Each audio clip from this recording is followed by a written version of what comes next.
As humans, every day we cycle through our three main personas.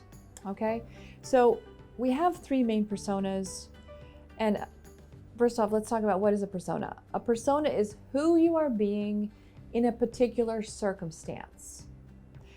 We have three main ones. We have our professional persona or public persona, that's the same thing. And that's who we're being when we're in a professional or public kind of environment. So, we're a little bit more messed up, we're a little bit more presentable, we're a little bit more buttoned up, and we're choosing our vocabulary with a little bit more sensitivity because we are in a professional environment, right?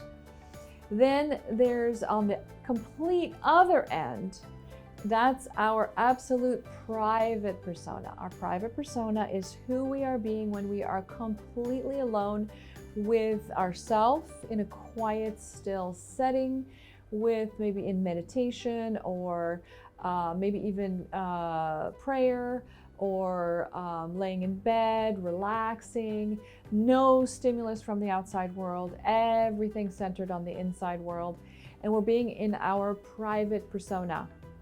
Now, in that place also, we can consider that we are connecting to spirit, to higher self, those kinds of things. Now, then in between the private and the public, we have the personal.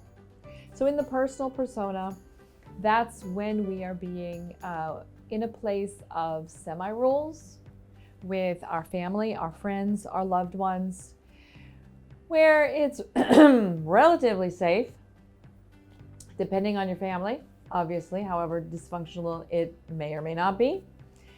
There is also a certain freedom to be more of who you are naturally, because for the most part, we assume that you are in a safe place, that you can express your desires and speak freely to some degree. And again, that depends on how you were raised. Now, there are some funny things that happen with these personas. I like to use the analogy of an egg, where the private persona, where you're in meditation or with spirit and everything is wonderful, you're blissing out, that place is your yoke. That's who you are fundamentally as a human being. And then there's the exterior, the shell. That's who we're being in order to conform to the exterior rules. We have barriers there, we have boundaries, we protect ourselves by having certain behaviors, by dressing a certain way, by showing up in a certain way, and following a certain set of rules. We're behaving to spec when we're in our shell. Now, when we're in the white, it's hard to tell because most of us come from some kind of dysfunctional family. Very, very few people have the perfect functional family where everything is wonderful when you're with your family, your friends, and your loved ones. Or and this applies to groups of friends too. There's peer pressure and all of that.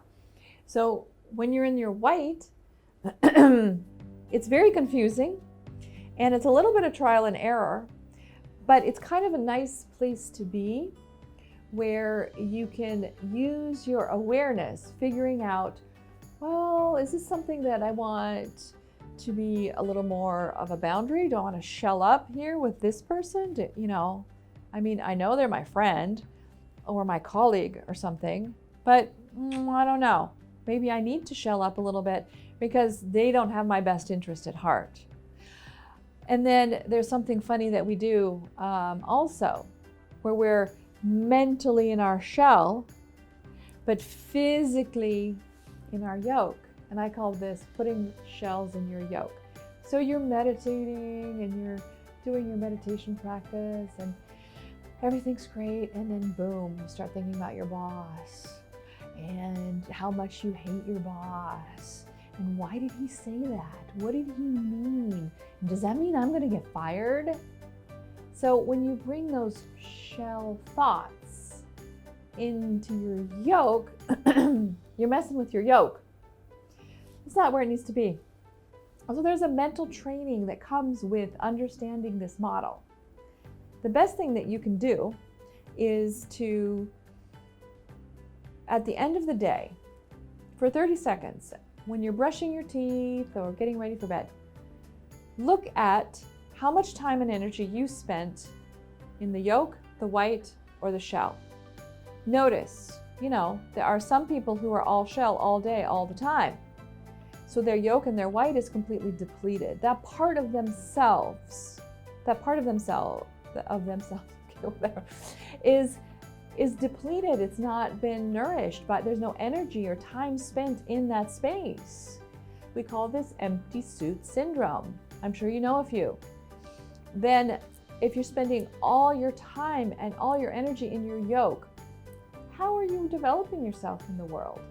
Are you developing yourself in the world? Because let's face it, we're not going to own transformation into our lives.